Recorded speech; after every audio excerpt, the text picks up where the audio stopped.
Boss, gusto ko po sana ng isang mangkok ng sabaw ng noodles. Maupo ka. Darating na agad. Salamat po, boss.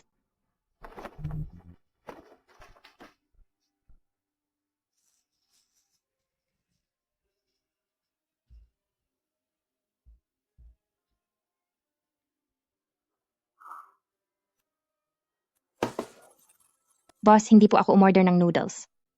Sige, kumain ka na. Libre ko na ito. Kumain ka ng marami. Salamat po, boss. Maraming salamat po.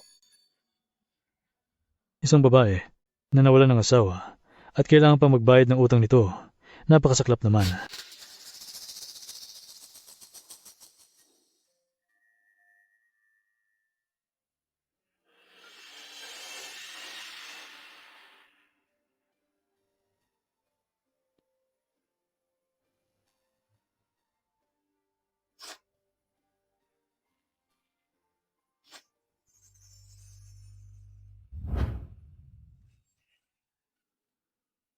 Walang pera pero gustong magpalibing? May utang ang asawa mo sa akin na 5 milyong dolyar. Magbayad ka na agad. Anong 5 milyong dolyar?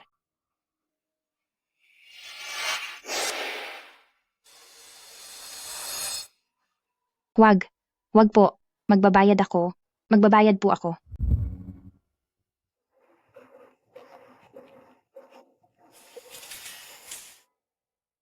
Nay, Tay, patawad po.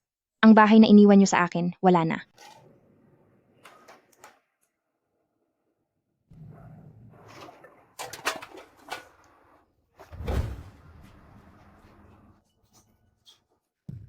Tatlong taon na, sa wakas ay matatapos na rin ang pagbabayad.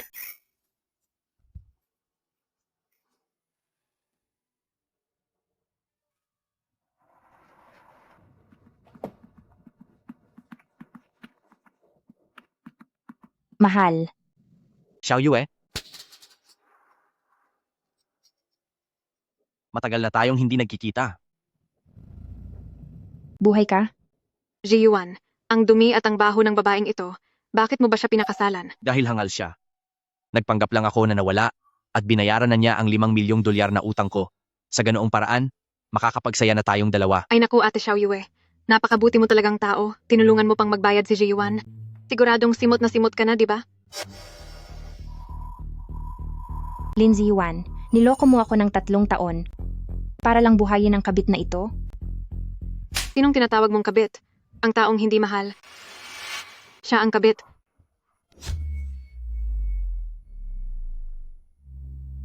Jiwan, sa loob ng 3 taon, nagtrabaho ako bilang tagahugas ng plato, nagsilbi ako sa iba, namulot ako ng basura, ibenta ko pati ang lumang bahay ng mga magulang ko, para lang mabayaran ang utang mo. Pero ikaw, nagtago ka at nagkunwaring wala na. Tao ka pa ba? Ibalik mo sa akin ang pera ko. Ibalik mo ang pera ko. Ibalik mo. Umalis ka riyan. Buti nga sa iyo, dahil masyado kang tanga.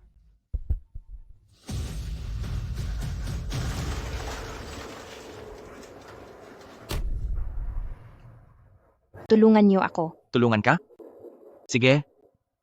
Ang bayad sa ambulansya, ako na ang bahala.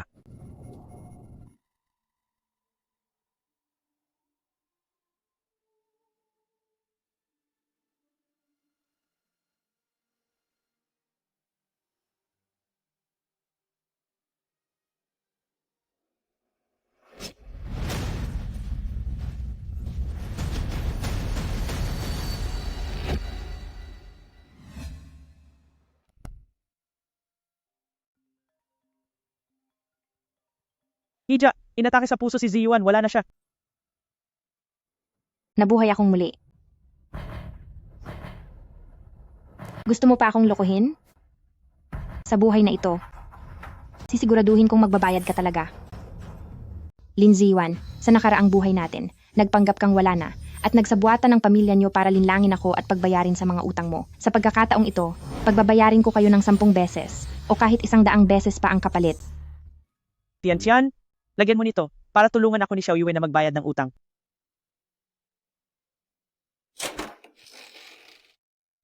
Bakit siya nandito?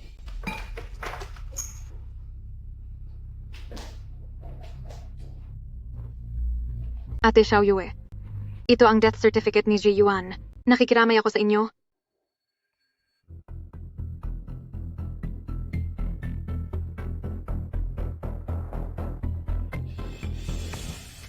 Ang anak ko,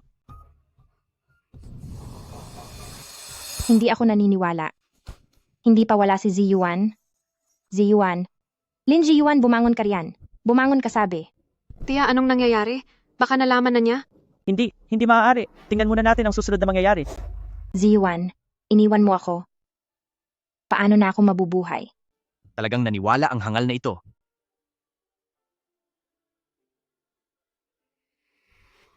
Matagal ko nang sinabi sa'yo na huwag kang magpuyat, huwag manigarilyo, at huwag uminom. Ikaw.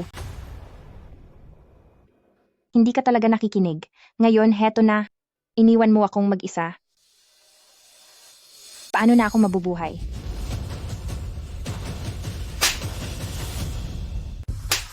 Ay, Xiao Yue. Nababaliw ka na ba? Gusto mo bang maparusahan? Sinaktan mo ang anak ko. Nay, hindi pa po ako mawawala. Aalagaan po kitang mabuti at pagsisilbihan hanggang sa iyong pagtanda. Jiyuan, Jiyuan, Jiyuan. Idilat mo ang iyong mga mata at tingnan mo ako. Tumayo ka riyan. Wala na siya, kaya wag mo na siyang pahirapan. Masasaktan siya sa ginagawa mo. Nay, ano po ang sinasabi niyo? Kung wala na siya, paano pa siya makakaramdam ng sakit? Kahit wala na siya, hindi mo dapat siya ginaganyan. Asawa mo pa rin siya. Kayo ni Ziyuan ay magkababata at matalik na magkaibigan. Ngayong wala na siya, bakit parang hindi ka man lang nalulungkot?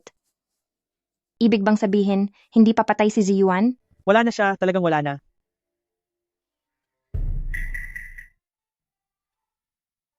Tingnan mo, umiiyak na siya. Sigurado akong buhay pa si Ziyuan, si Yuan. Talagang wala na siya. Tuluyan na siyang nawala. Wala na akong anak.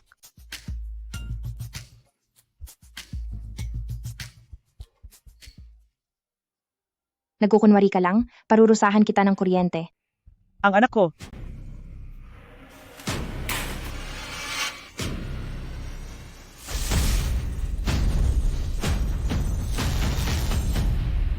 Anong gagawin mo, Xiao Yu? Gagawan ko si Ziyuan ng CPR. Wag na. Itigil mo na yan. Aray. Walang hiya ka. Ma, tingnan nyo. Nagmulat ng mata si Ziyuan. Hindi. Namamalikmata ka lang.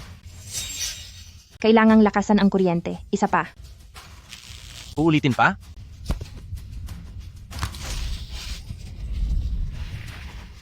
Xiao Yue, nagmamakaawa ako sa iyo. Wala na siyang malay, wag mo na siyang pahirapan. Sa tingin mo ba ay nalaman na niya at sinasadya niya tayong paglaruan? Jiwan, iniwan mo kaming dalawa ni Mama. Paano na kami mabubuhay? Masyado lang pala akong nag-iisip. Xiao Yue, alam ni Mama na ang nararamdaman mo ay kasing lungkot ng nararamdaman ko, pero tanggapin mo na ang katotohanan. Huwag mo na muling guluhin si Ji Yuan. Nagmamakaawa ako sa iyo. Sisiguraduhin kong maalagaan kita. Nagsisimula pa lang ang magandang palabas. Sa wakas naniwala rin siya. Hindi mawawala ang utang dahil lang sa wala na siya. Sino kayo? May utang ang asawa mo sa akin na 5 milyong dolyar. At dahil wala na siya, ikaw ang dapat magbayad. Anong 5 milyong dolyar? Huwag mong isipin na dahil wala na ang anak mo, ay hindi mo na kailangang magbayad. Magbabayad po ako. May pera ang manugang ko. Basta't makipagtulungan ka sa akin, makukuha mo ang pera. Ano? Balak mo bang takasan ang utang mo sa akin?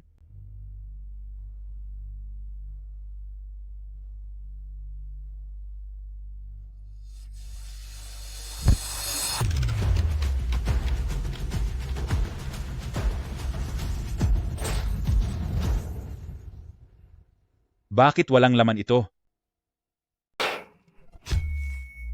Bakit walang laman? Hindi pa po ito na ililibing. Paano ko siya mapapasunod kung walang mga labi? Sige, saktan niyo ako.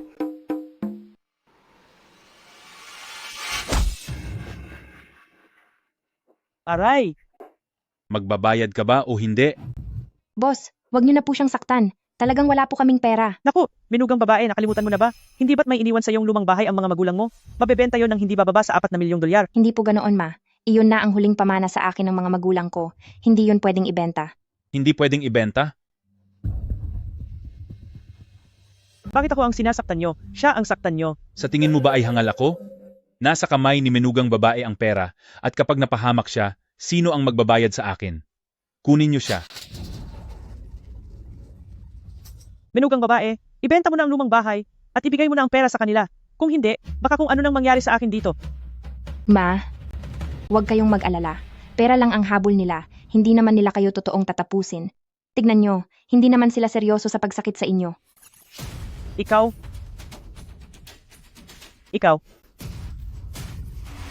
Pagbabayarin kita. Parurusahan kita. Tia, okay ka lang ba? Ayos lang si Tia. Kailangang magsakripisyo para sa tagumpay. Tiyan, samahan mo si Tia na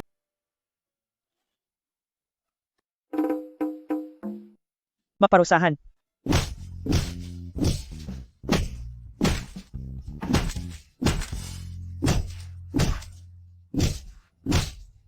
Menugang babae, bilisan mo at iligtas mo po ang nanay. Huwag kang mag-alala, ma. Alagaan niyo po ang inyong sarili. Ako, hinding-hindi ko hahayaan na hamakin nila ang katawan ni Ziwan. Walang hiya? Ang masamang babaeng ito?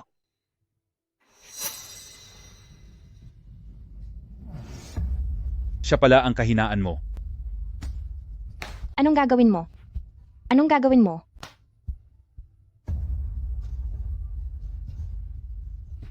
Kapag sinubukan mong saktan siya kahit kaunti, papatulan kita hanggang sa huli. Grabe naman ang reaksyon mo.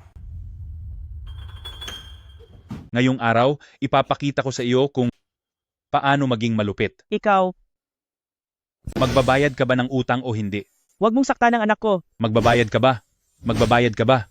Magbabayad ka ba? Magbabayad ka ba? Hinto, wag na siyang saktan. Bitawan mo ako. Bitawan mo siya. Lin Ziwan, ginamit mo ang peking balita ng iyong pagkawala para lokohin akong bayaran ang utang mo. Napakasama mo, paano kita mapapatawad? Kahit wala na ang asawa ko, hindi kanya patatahimikin. Tumahimik ka, walang hiya ka. Wala na? Anak ko.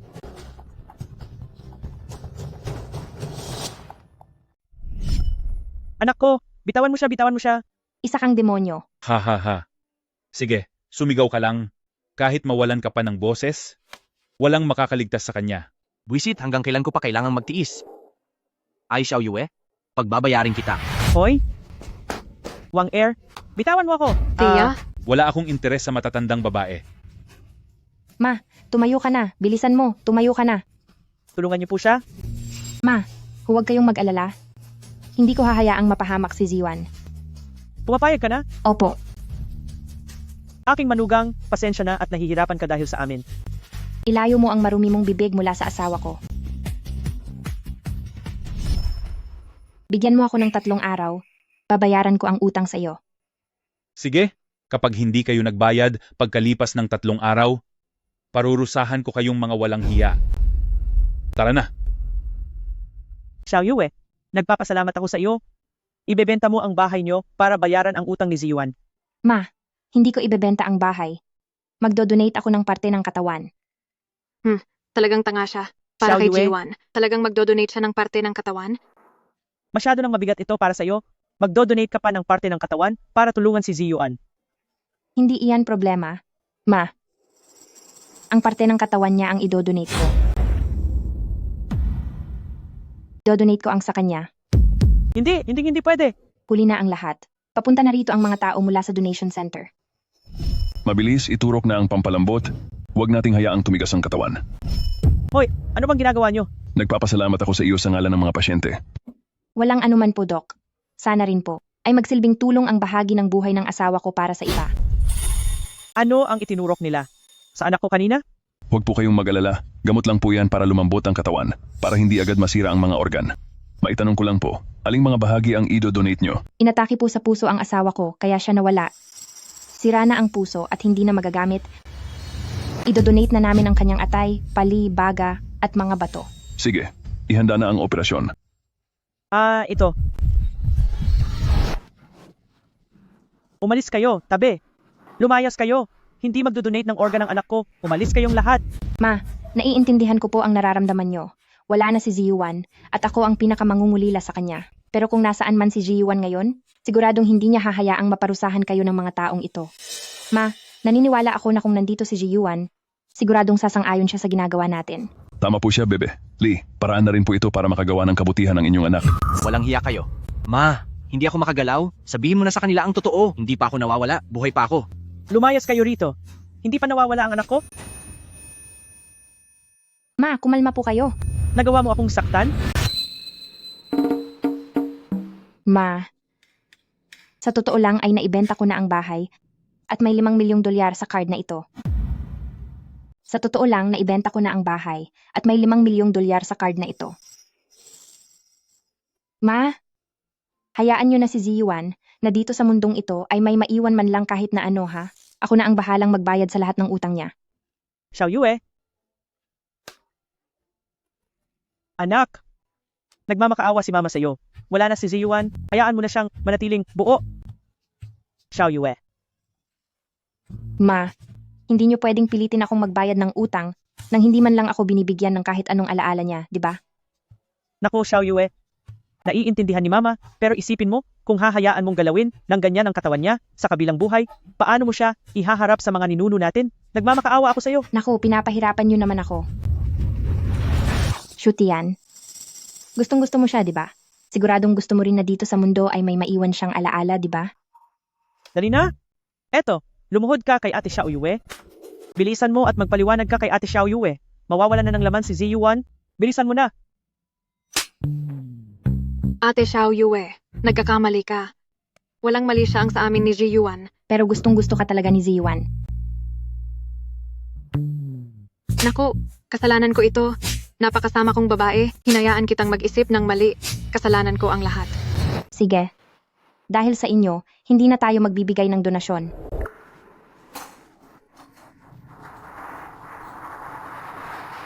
Tian, ang tinurok kay Ziyuan.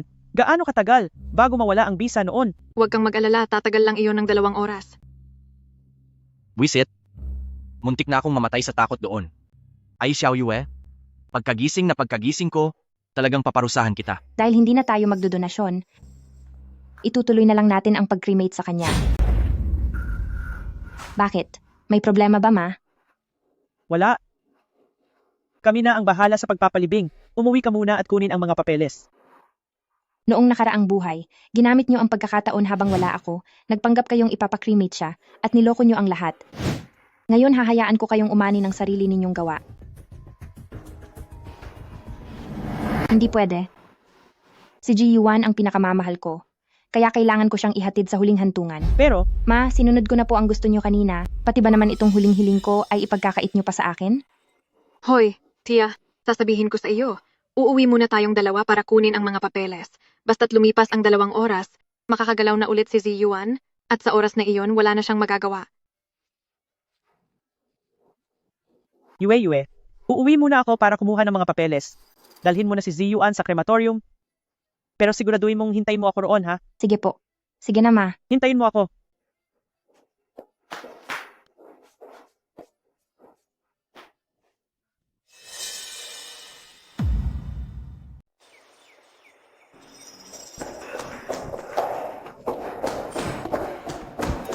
Ma, bakit ngayon lang po kayo? Lampas 2 oras na po, halos hindi na tayo umabot sa schedule natin ngayon. Matagal ko kasing hinanap ang rehistro natin. Xiao Ai, tingnan mo, buong araw ka ng abala, pagod ka na rin, kaya bumalik ka muna para magpahinga. Kami na ni Tian ang bahala sa mga susunod na gagawin. Ayos lang po, Ma. Hindi po ako pagod. Wala na rin namang gaanong gagawin. Kinausap ko na si Director Wang. Binigyan ko siya ng kaunting pera para masingit ang ating si Ziyuan sa pila at malapit na itong matapos. Anak ko,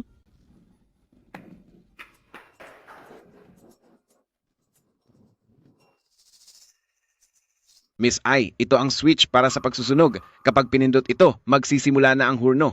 Ang buhay ng inyong asawa ay magtatapos na rito. Teka, sandali lang po. Manager, maari po ba na ako mismo ang maghatid sa aking asawa sa huling pagkakataon? Yan ay. Ano kasi, labag po iyan sa mga patakaran.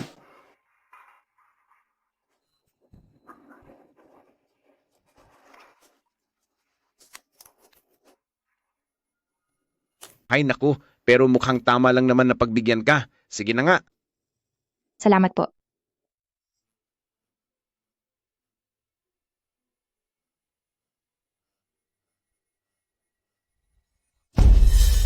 Sandali.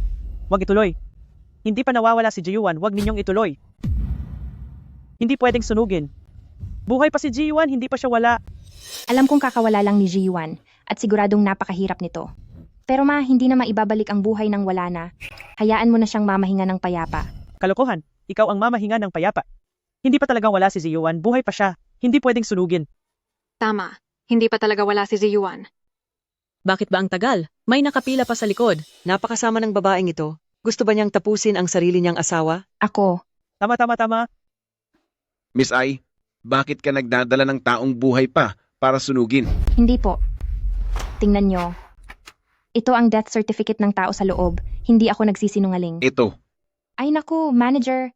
Ang biyanan ko po, dahil kakawala lang ng mahal niyang anak. Medyo nalilito ang isip niya. Huwag niyo na siyang pansinin. Ituloy niyo na ang pagsunog. Umalis ka rito, puro kakalokohan. Ikaw ang nawawala sa sarili. Manager, sasabihin ko sa inyo, peke ang death certificate na iyan.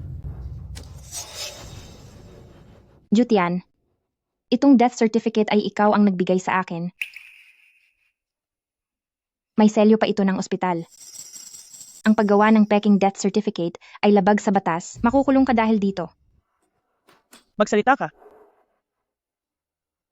Kapag napatunayang namalsika si Shutian ng dokumento, napakalaking kasalanan yan. Masisira ang buong buhay mo. ang death certificate. Totoo ba o peke? Isa itong krimen. Tama, isa itong krimen. Totoo ang dokumentong ito, pero Pero ano?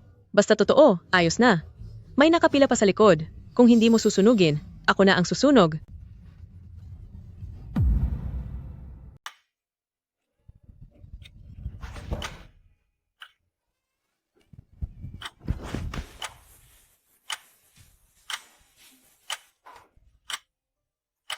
Ma, itutuloy mo ba talaga ang cremation? Ay bakit walang nangyayari?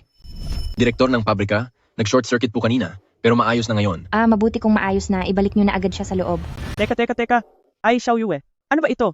Talagang gusto niyo na ituloy ang cremation ng anak ko ngayon? Kung hindi natin gagawin, anong gusto mong mangyari sa kanya? Sinasabi ko sa inyo, sino mang magtangkang gumalaw sa anak ko, makakatikim kayo sa akin. Hindi naman sa ganoon, ma. Ano bang balak nyo? Wala na po siya. Hay naku, ma. Noong pinasok siya sa loob, parang gumuho rin ang mundo ko. Alam nyo ba yon? Pero kailangan nating tanggapin na wala na siya, kailangang ituloy ang proseso para makapagpahinga na siya ng matiwasay. Anong pahinga? Ma, sa sobrang init ng panahon, kung hindi pa ito gagawin, baka bumaho na siya. ay hindi pwede. Basta hindi ito pwedeng ituloy. Tama siya. Noong ipinasok ang anak ko, nasira ang makina, kaya hindi na ito dapat ituloy. Sige na nga. Hindi na muna itutuloy. Pumapayag ka na? Haha, sige na. Ayusin na ang lahat. Ipasok na siya sa cold storage. At bukas natin siya ilibing. Ayusin na ang mga gamit at dalhin siya sa freezer. Bukas na ang parangal sa kanya. Ay, Xiaoyue, anong ginagawa mo? Talaga bang kakalabanin mo ako? Bukas na ang huling hantungan niya at ibibigay ko sa iyo ang password. Hindi. Ay Xiaoyue, bakit ang manhid mo? Manahimik ka. Tia? Sige. Bukas na ang parangal. Bukas na ang huling hantungan. Dadalhin ko na siya sa freezer ngayon. Tara na.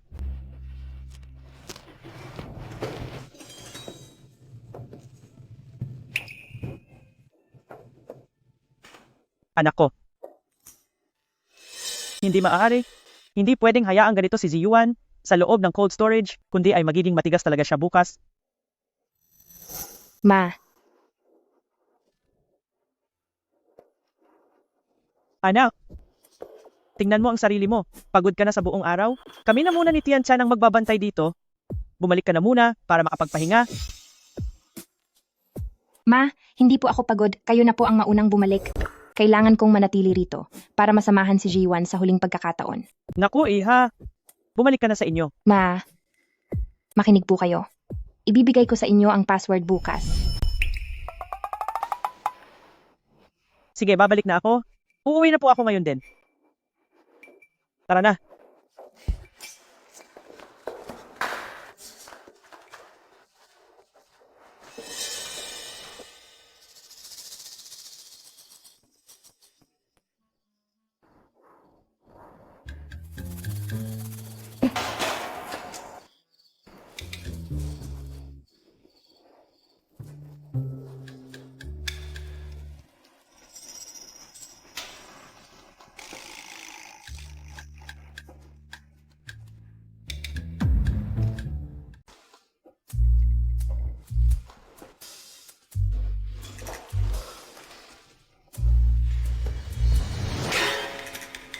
Ma, anong ginagawa niyo rito?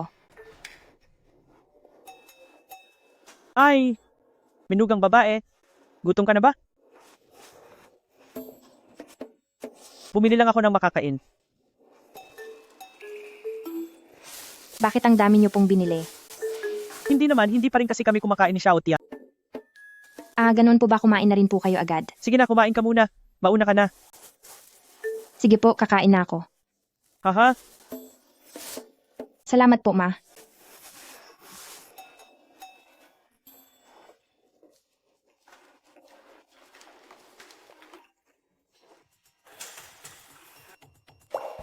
Bakit ang dami niyo pong dalang damit? hindi ba't wala na rito si Jiwan? Naku, nag-aalala lang ako na baka lamigin ka rito. Dahil wala na siya, ako na ang dapat mag-alaga sa iyo para sa kanya.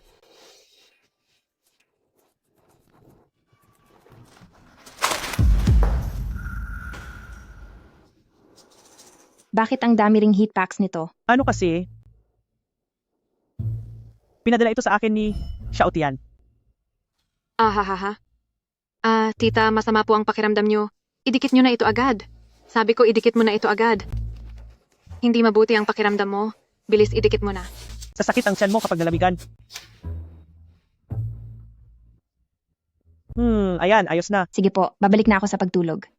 Sige. Magpahinga na rin po kayo ng maaga. Sige na, sige na. Mag-ingat ka sa paglalakad. Opo, sige po.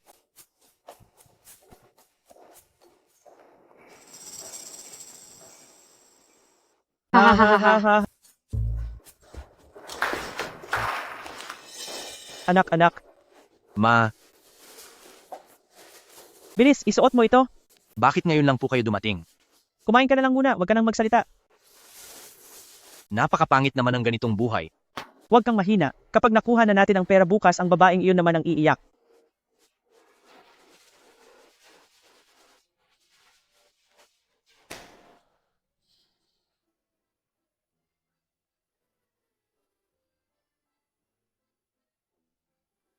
Hindi ko na kayang magpanggap. Masyadong mahirap. Gusto ko nang umuwi. Huwag kang mahina. Paano tayo makakakuha ng pera kung hindi tayo magtitiis? Tingnan mo. Nakuha ko na ang bank card. Nasa atin na ang bank card. Konting tiis na lang. Kapag nakuha na natin ang password bukas, mapapasa atin na ang 5 milyong dolyar. Ma, paano naman po kayo? Maghahanda na ako para sa plano. Kailangang maging makatotohanan ang lahat. Huwag kang mag-alala. Magbubunga rin ang lahat ng paghihirap natin. Aalis na ako. Kumain ka ng marami. Ma, Magtiis ka muna. Kung nilalamig ka, maglagay ka pa nito. Magsuot ka ng maayos na damit. Aalis na muna ako.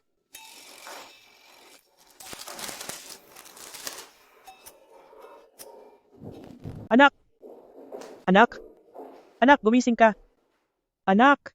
Anak, anong nangyayari sa'yo? Anak, gumising ka. Tia, si Jiwan, naninigas na ang buong katawan niya. Anak, gumising ka, parang awa mo na. Anak, ayoko na ng pera, ayoko na ng 5 milyong dolyar, ikaw ang kailangan ko. Anak, gumising ka. Tia, Anak, ako na. Alalayan mo siyang maupo. Hawakan mo siyang mabuti. Anak, Ji-Yuan, gumising ka. Ayos lang, magiging maayos din ang lahat.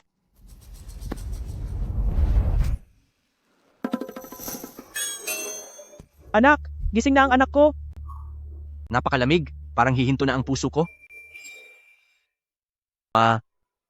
Akala ko hindi na kita makikita. Nandito lang palagi si Mama. Halika, kunin mo agad ito. Bakit parang ang sakit ng mukha ko? Kasalanan ito ng walang hiyang babaeng iyon. Nilagay ka niya sa freezer. Tingnan mo. Namaga ang mukha mo dahil sa lamig. Tama. Kasalanan ito ng walang hiyang iyon. Kapag nakuha ko na ang pera, ako, pagbabayarin ko siya.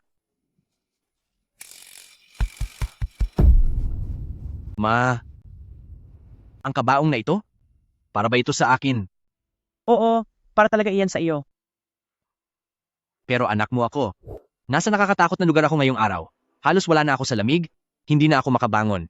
Tapos paghihigain mo pa ako sa kabaong, ibabaon mo ba ako ng buhay? Anak, magtiis ka pa ng kaunti. Tiis lang. Mapapasakamay na natin ang pera. Hindi ba? Hindi. Gusto akong tapusin ang masamang babaeng iyon. Kahit anong mangyari, hindi ako hihigaryan. Gusto ko nang umuwi.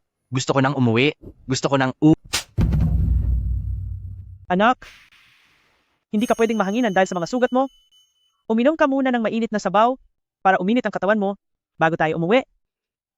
Talaga? Sandali lang. Habang mainit pa. Sige na, buka ang bibig. Anak, makikinig si Mama sa'yo. Hindi na natin itutuloy ang pag-arte, hindi na natin kailangan ng pera.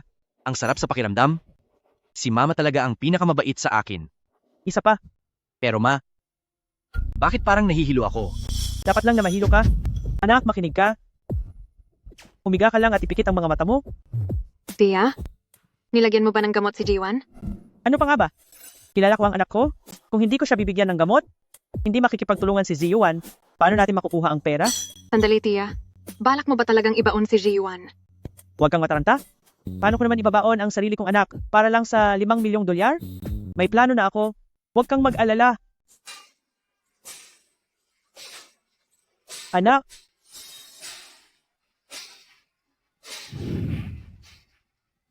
anak ko, paalam na sa'yo. Tia, huwag ka nang umiyak. Bilisan mo na. Kung hindi ay baka mailibing na siya ng tuluyan. Hukayin na lang natin siya mamaya. Anak ko, Pero medyo nag-aalala pa rin ako. binabalaan kita, huwag mong sisirain ang acting natin. Kapag hindi ko nakuha ang pera, pagbabayarin kita. Anak ko, Paalam na sa iyo, Ji-Yuan. Ilibing na yan. sandali lang. Bakit po, Nay?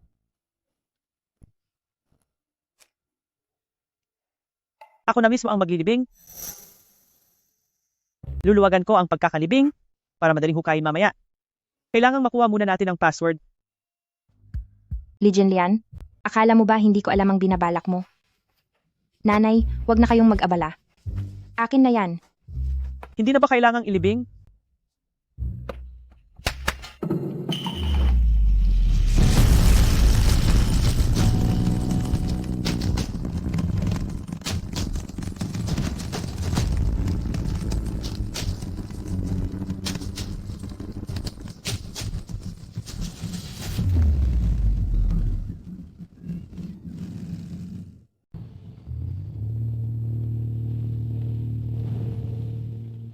Manugang ko, ano ang ginagawa mo? Ma, plano ko pong gumamit ng konkreto para gawan ng maliit na villa rito si Ji-Yuan. Gustong-gusto niya laging tumira sa malaking bahay. Noong nabubuhay pa siya ay hindi niya ito naranasan. Ngayong wala na siya, gusto ko itong ibigay sa kanya. Ma, ito po ang nasa isip ko. Igagawa siya rito ng maliit na villa at titiyaking hindi ito mapapasukan ng hangin o ulan. Saradong-sarado ang bawat kanto para maging komportable ang pananatili niya. Manugang ko, masyado itong magastos. Hindi po, Ma. Para kay Ji-Yuan, wala lang ang halagang ito. Kuya, ibuhos na!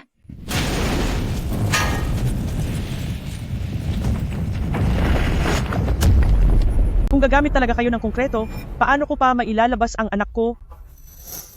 Kuya, wag ibuhos. Ma, ayaw niyo po ba kay Ziyuan na mamuhay ng matiwasay ngayong wala na siya? Manugang ko ako. Ay, Xiao Yue. Sa tingin ko ay wala ka talagang balak na gawa ng bahay si Ziyuan. Ang totoo, gusto mo lang siyang makulong diyan habang buhay.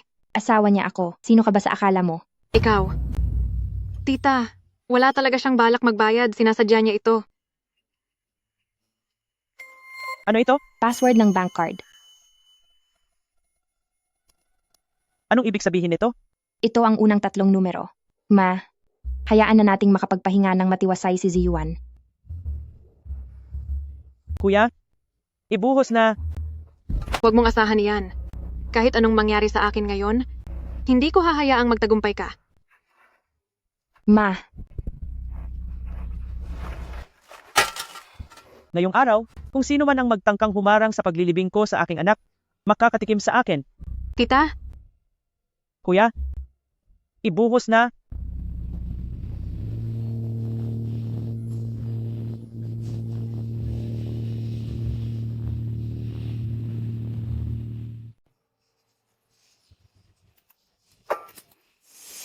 Menugang babae, tingnan mo. Tapos na ang lahat ng kailangang gawin. Kaya ibigay mo na ang huling 3 numero ng password kay mama. sige po. Ang password ay Hay nako, hindi ka ba nakakarindi? Umalis ka rito. Tapos na ang oras na para magbayad. nasa nanay ko na po ang card. Ano ang password? Hindi pa niya sinasabi sa akin. Matanda ka. Gusto mo bang takasan ang utang mo? Hindi po. Menugang babae, bilisan mo at sabihin mo na sa akin, ano ba ang password? Ang password? 3 times siyam divide sa 7, square root. Huwag mong sasabihin sa iba. Ang password ay 3 times siyam divide sa 7. Matanda ka. Gusto mo bang solohin ang lahat? Sabihin mo na ang password, may pinag-usapan na tayo. Ano ba yung square root na yan? Iyon nga po, square root ng 3 times siyam divide sa 7, square root. Talagang matigas ang ulo mo. Tama ang ginagawa niyo, ma. Hindi natin dapat basta-basta ibigay sa kanya ang password. Sabihin mo na sa kanya, hindi na kaya ni mama. Ganoon nga, huwag mong sasabihin sa kanya. Kapag sinabi mo, uulitin lang niya. boss. Pasensya na sa hirap, ma. Sinasaktan niya ako. Sabihin mo na sa kanya, hindi ko na kaya ang saktan. Niloloko niyo ba ako? Ngayon ipakikita ko sa inyo kung gaano ako kalupit. Mga kasama, Narito po. ilabas na ang aking espesyal na gamit. Opo. Anong gagawin nyo? Saklolo, tulong, saklolo po. Bibigyan ko kayo ng huling pagkakataon. Magsasalita ba kayo o hindi? Menugang babae, huwag ka nang maglihim, sabihin mo na, iligtas mo si mama. Hoy matanda, talagang pera ang mas mahalaga sa iyo kaysa sa buhay. Sige, pagbibigyan kita. Menugang babae, nagmamakaawa ako sa iyo. Menugang babae, tulong, sabihin mo na. Boss, wala akong kinalaman dito. Pakawalan mo na ako. Mayroon na lang kayong 1 minuto, pero bilisan nyo na. Kung hindi, maluluto na kayo diyan. Menugang babae, sabihin mo ng huling pagkakataon, siguradong makukuha ko ang sagot. Bilis, sabihin mo na. Ate Xiao Yue, nagmamakaawa ako sa iyo. Iligtas mo kami. Anong pakiramdam na habulin ng mga naniningil ng utang? Simula pa lang ito.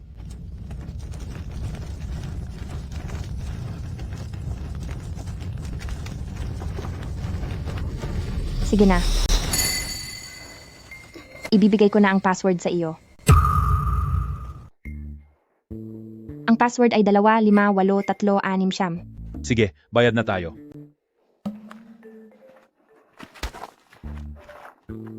Hindi ba't may napag-usapan na tayo? Hati tayo sa kalahati. Binigyan mo ako ng malaking problema, tapos gusto mo pang makihati sa akin? Umalis ka na. Ma. Ma, ayos ka lang ba? Hindi ako ayos. Dahil sa iyo ang lahat ng ito. Kung ibinigay mo lang sana ang pera sa akin ng mas maaga, hindi sana ito nanakaw ng mga taong iyon.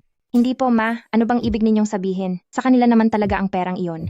Kaya dapat lang na ibalik ito sa kanila. Wala akong pakialam sa sinasabi mo. Ngayong nailibing na si Ziyuan, ay wala ka ng koneksyon sa pamilya Lin? Umalis ka na, lumayas ka na sa pamilya Lin. Alis, alis, layas, layas, layas. Ma, kung iyan ang sasabihin nyo. Sa huling habilin ni Ziyuan, ako ang tagapagmana ng kanyang mga ari-arian, kaya sa akin dapat ang kumpanya. Wala ka talagang hiya. Ang lahat ng ari-arian ng kumpanya ay sa pamilya Lin, kaya wala kang kinalaman dito. Tita, sasabihin ko sa'yo, ang kumpanya ni Ziyuan ay may utang na 5 milyong dolyar at naghahanap na kami ng sasalo nito. Kung gusto niya, ibigay niyo na sa kanya para siya na ang magbayad sa lahat. Gusto mo ang kumpanya, di ba? Sige, usapan na yan. Huwag kang babawi. Sige, tingnan natin kung sino ang babawi sa huli.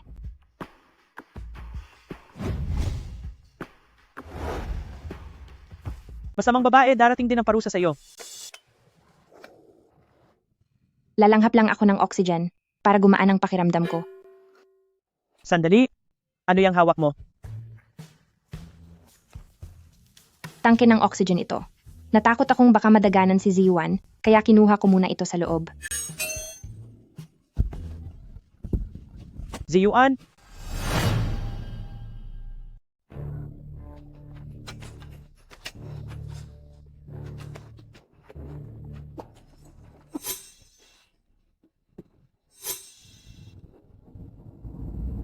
Miss Ai, bilang asawa ni G. Lin Ziyuan, ayon sa kanyang huling habilin, ang kumpanyang ito ay legal nang ililipat sa iyong pangalan po. Salamat, Attorney He. Sa pagmamana ng kumpanyang ito, parang binuhat mo na rin ang 5 milyong dolyar na utang. Para saan pa ito? Attorney He, makikipagpustahan ako sa iyo. Sa loob ng 1 buwan, may magbabayad ng 10 milyong dolyar para bilhin ang kumpanyang ito mula sa akin. Sige.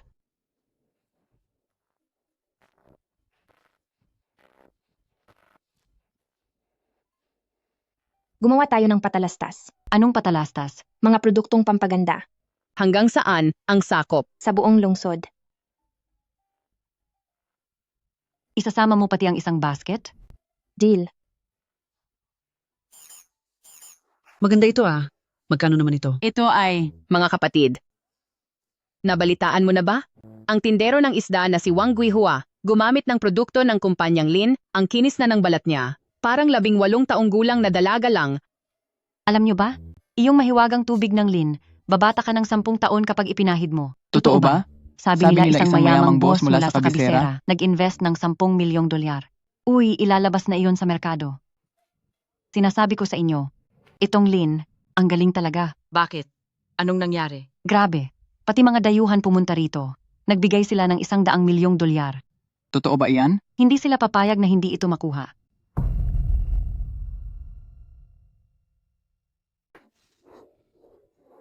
Hindi ko siya mapapatawad. Naku, hindi ito maganda. Bakit ka nagkakagulo? Namana ni Ai Xiaoyue ang Ziyuan Company. Napaka-OA mo naman. Napag-usapan na natin iyan kahapon. Hayaan mo siyang magmana? May utang na mahigit 5 milyong dolyar ang kumpanyang iyon. Namomroblema nga ako kung paano iyon aayusin. Hindi ganoon iyon. May isang malaking boss na nag-invest ng 100 milyong dolyar sa kumpanya. Ano? Kung mababawi natin ang kumpanya, magiging bilyonaryo na tayo? Nasa international hotel sila ngayon para pumirma ng kontrata. Mahuhuli na tayo kung hindi tayo magmamadali. Tara na. Nay, akin ang kumpanyang iyon. Tawagin na natin ang ating bida sa araw na ito, si Bebe, Ai Xiaoyue.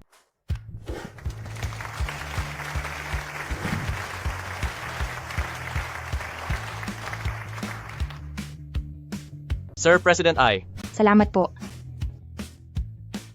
Sandali lang.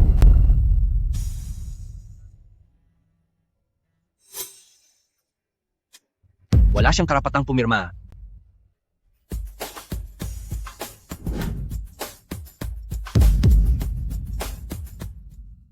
Wala siyang karapatang pumirma. Ai Xiaoyue, hindi ako nawala, hindi ba't nadismaya ka? Pagkatapos kong pirmahan ang kontrata, unti-unti kitang pagbabayarin. Anong ibig mong sabihin? Anong ibig kong sabihin? Narito pa ako, at sa akin ang kumpanyang ito, kaya sa akin din ang 100 milyong dolyar na kontratang ito. Tama, ang kumpanya ay kay Pamilya Lin, at ang anak ko lang ang pwedeng pumirma sa kontratang ito. Sandali lang. Sino ka ba talaga? Bakit mo kinukunwari ang asawa ko? Idilat mo ang iyong mga mata, at tignan mo ng mabuti. Ako ang asawa mong si Lin Ziyuan. Imposible yan. Wala na ang asawa kong si Lin Ziyuan, nanay. Sabay natin siyang inilibing. Bakit mo kinukunwari ang asawa ko? Wala na si Ginoong Lin dahil sa sakit sa puso. At ayon sa testamento, ang asawa niya ang magmamana ng kumpanya. Sinasabi mong ikaw si Lin Ziyuan. Paano mo iyon mapapatunayan? May paraan ako para patunayan ito. President Wang, huwag kang makinig sa mga pinagsasabi niya. Anong ebidensya mo? May isang safe sa kumpanya na ang chairman lang ng kumpanya ang makakabukas. Ay Xiao Yue, hindi mo inaasahan na mayroon pa pala akong alas. Kung mabubuksan ko ang safe na ito, ibig sabihin ay ako nga si Lin Ziyuan.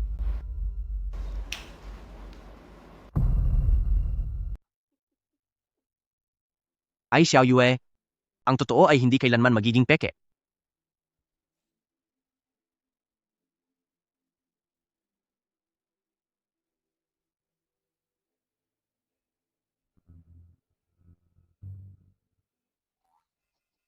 Nakalimutan mo ba ang password?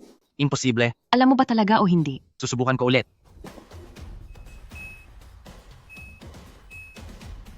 Bigo ang pagpapatunay. Nakita niyo naman siguro lahat? Hindi niya talaga alam ang password, hindi siya maaaring si Lin Jiyuan. Ay Xiao Yue, siguradong may ginawa kang kalokohan. Ang password ng vault na ito, sa buong kumpanya, si Lin Ziyuan lang ang tanging nakakaalam. Lin Ziyuan, bakit ang tanga mo? Hindi ko ba pwedeng palitan ito ng isang eksaktong kaparehong vault? Ngayon nakuha ko na rin ang password ng vault. Ngayong maayos na ang lahat, lumabas na ang katotohanan. Miss Ai, ituloy na natin ang pagpirma ng kontrata. Huwag pirmahan. Sandali lang.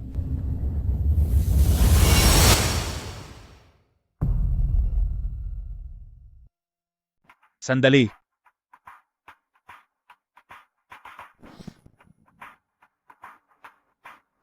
Walang hiya. Buhay ka pa. Turuan niyo ng leksyon. Huwag niyo pong saktan ang anak ko. Matanda, tuso ka talaga. Sabi mo ay may 5 milyong dolyar ang card na ito, pero 500 dolyar lang ang laman nito. $500 lang? Ibinigay lang po sa akin ang card na iyon. Tia, Walang hiya ka. Nakuha mo pa akong lokohin? Wala po akong alam. Nagkukunwari ka pa? Nagagawa mo pa talaga akong lokohin? Ano ang gagawin mo? Bitawan mo ako. Walang matino sa pamilya nyo? Kapag hindi kayo nagbayad ngayon, lahat kayo ay pagbabayarin dito. Brother Wang, tama, kapag hindi siya nagbayad, parusahan niyo siya. Wala talaga akong pera. Gusto mo bang takasan ang utang mo sa akin? Ngayon ay ipapakita ko sa iyo kung sino ang kinakalaban mo. Sandali. Sandali. May pera ako. Magkakapera na ako ngayon din. President Wang, ang daming hiniram na pera ng asawa ko. Hindi ko ito kayang bayaran sa ngayon. Mapaparusahan na ako ng mga taong ito. Pwede bang huwag na lang puhunan ang ibigay mo? Diretso mo na akong bigyan ng 10 milyong dolyar at ibebenta ko sa iyo ang kumpanya. 10 milyong dolyar? Sige, pipirma na tayo ngayon din. Huwag kang pumirma. Huwag kang pipirma. Nawawala ka na ba sa sarili mo? Mayroon akong 100 milyong dolyar na puhunan, tapos ibebenta mo lang ng 10 milyong dolyar? Ano bang problema sa utak mo? Pero kapag hindi ako nagbayad ngayon, ay tatapusin na nila ako. Umalis ka riyan, pipirmahan ko ang kontrata. May paraan ako! May paraan ako! Brother Wang, pautangin mo ako ng 10 milyong dolyar, babayaran kita ng 20 milyong dolyar. Kapag sinubukan mo pa akong lokohin, ay talagang gagawin ko ang lahat para pagbayarin ka. Huwag kayong mag-alala, nagkakahalaga ng 100 milyong dolyar ang kumpanya ko.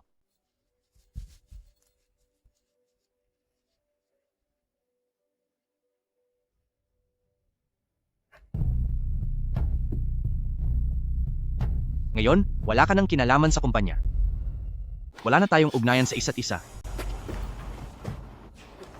President Wang,